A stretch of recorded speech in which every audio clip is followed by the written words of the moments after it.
Couples, welcome sa ating YouTube channel, Red Stories. And guys, pasensya na at hindi tayo sunod-sunod nakakapag-vlog kasi medyo marami tayong ginagawa ngayong ano na to, no? Ngayong month. Ayan guys, today, syempre ituturo ko sa inyo kung paano gumawa ng chili garlic oil. Ayan guys, chili garlic oil. Ayan guys, gagawin nating business yan kasi magkakaroon tayo ng maliit na kainan dito. Kaya, ang ginawa ko, gagawa ako ang inisip ko ay gagawa ako ng chili garlic oil para syempre add sa ating, kita. Ayan guys, kahapon namili na ako, hindi ko na binidyo. Namili ako ng sili. Bale siguro, pasensya na at maingay. Bale siguro, sa ibang lugar ay iba-iba yung presyo ng sili. Dito sa Cavite, ang presyo ng sili ay sa 1 kilo is 400 pesos. Ano pa yun guys? Sa iba is 500. Ayan yung kilo ng sili. Siyempre, meron tayong maglalagay tayo ng oil. Merong lamok guys. Ay, hindi pala lamok. Langaw, I'm sorry. Ayan, maglalagay tayo ng garlic. Dahil garlic, chili oil. Siyempre, maglalagay tayo ng sibuyas. Ayan guys, mamaya, sorry, ano ba yun? Ayan guys, syempre, ipapakita ko sa inyo yung mga pinamili natin. At, ayan, mag-i-start na tayo syempre. At syempre guys, bago ako mag-start, magpapasalamat muna ako sa aking mga new subscribers, sa aking silent viewers, sa aking subscribers, sa aking family, sa aking mga kaibigan. Thank you very much po. Pasensya na at maraming dumadaan na sasakyan dito dahil tabi lang po kami ng daan. Ayan. Ayan guys, tara mag-start na tayo. Ayan guys, papakita ko sa inyo yung mga pinamili ko kahapon. At syempre nag-order din ako ng bottle niyan. At nagpagawa tayo ng sticker, syempre para medyo class naman. Ayan guys, ito yung ating, yan yung garlic natin at yung sibuyas. Hindi natin ilalagay lahat ng sibuyas guys. Ayan, lalagyan lang natin siya ng mga ilang piraso. At saka ito yung ating sili. Ayan, yan yung sili natin na 1 kilo. Ayan yung sinasabi ko sa inyong 400. At sa ating bawang naman ay medyo mahal din ang bawang. Nasa yata, nandun sa listahan ko kasi. 130 ang 1 kilo. Mura pa rin. Ayan, syempre sa sibuyas. Ayan, sa sibuyas parang same price rin sila. Ayan, lalagyan natin ng maraming bawang syempre guys. At papakita ko rin sa inyo yung yung lalagyanan, yung ating bote. Ayan guys, ito yung mga bottle na ayan, yung mga garapita. Ayan, 100 ml yan. At ayan ay 24 pieces. Ayan, in-order lang natin yan sa Shopee pero medyo pricey. Sa 24 pieces niya is 380.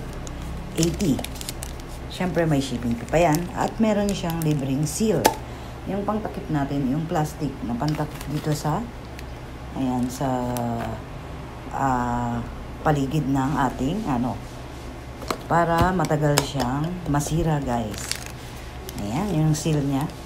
Ayan, 24. Libre na yung seal niya siguro. Pero bumili pa rin ako dahil kailangan natin yan. Ayan guys, gagawa tayo ngayon ng 24 na chili garlic oil. Siyempre mamaya makikita nyo yung sangkap kung anong gagawin ko, no guys. At mamaya final din kung magkano natin ibebenta. Ayan na guys, natapos na natin balatan yung bawang, sibuyas at tanggalan ng tangkay yung ating chili.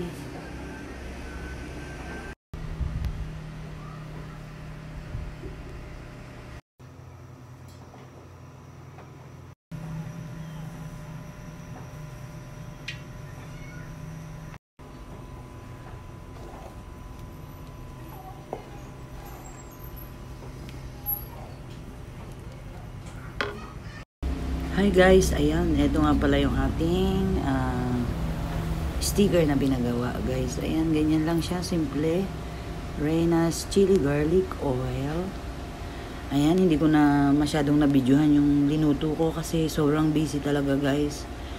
At nagpunta pa kami sa dahil ako ng national ID, kaya yun. Hindi ko na naipakita. Ayan nga guys, oh. Ayan, nagpagawa po ako ng sticker na magkano ba pagawa nito?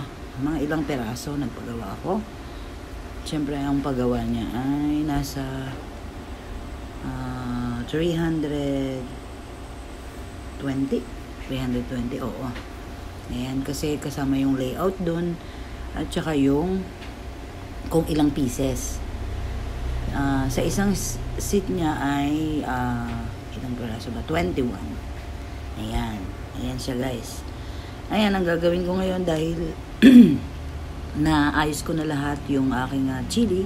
Siyempre na sterilize na rin natin ang ating mga bote. Ayan. Naayos ko na lahat guys, nailagay ko na at seal na rin, may langgam pa. Hi. Black na langgam. And guys, papakita ko sa inyo yung nakasil na at yung nagawa namin. Guys, ito na yun oh.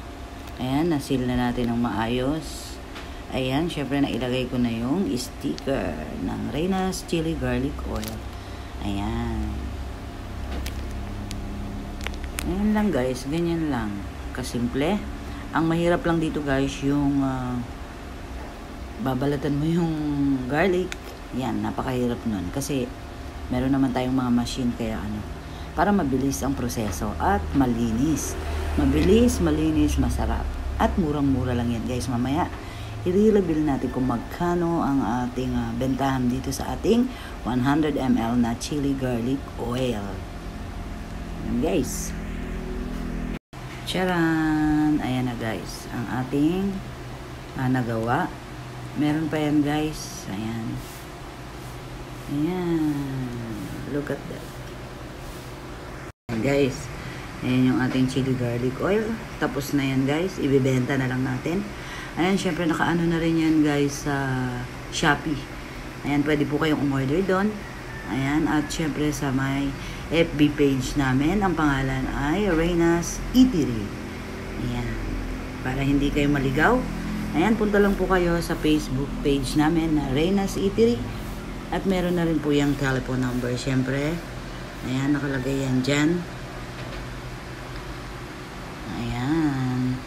At guys, syempre, ang price nito ay sa 100 ml po ay 80 pesos ang bentahan natin. Ayan. Ang ginawa ko muna ay yung tigwa 100 ml. Next time, gagawa tayo ng 200 ml na chili garlic oil. Ayan guys. Diba? Napakasimple lang at napakadaling gumawa. Ayan, sipag at tiyaga. Pero ang pagluluto nito guys, kailangan matyaga kayo. Dahil matagal po ang pagluluto sa mahinang apoy para hindi masunog yung ating chili, yung garlic, yung onion. Ayan. Ayan guys. Sa mga gustong business nito, kahit nasa bahay po kayo, mga mamshi, papshi, mga ateng, ayan. Pwede nyo pong itong gawin. Ayan. Una, syempre, bibili kayo ng mga gamit medyo syempre, depende kasi sa price ng gamit eh. Ayan, medyo may puhunan. Pero, pag meron na kayong mga gamit guys, madali na lang yon. At, madali na ang proseso. Ayan. Ayan guys. Ang ating Reyna's Chili Garlic Oil. Ayan guys, dun na lang kayo sa mga gustong umorder. Ayan, natikman po namin yan ay napakasarap. Pwedeng iulam guys. Ayan. Ayan guys, hanggang dito na lang ang ating vlog. Siyempre, sa next vlog natin guys, ipapakita ko naman sa inyo yung aking ginawang DIY na eatery. Ayan, kasi hindi kami nagpintura guys dahil merong allergy si Baby Reyna. Ayan guys, maraming pong salamat sa mga nanonood ng aking YouTube channel. Ayan, sana po isamahan nyo ko hanggat nag-YouTube tayo. Ayan guys, muli po, thank you very much.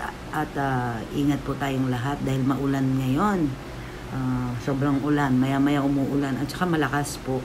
Pati yung hangin dito sa Cavite.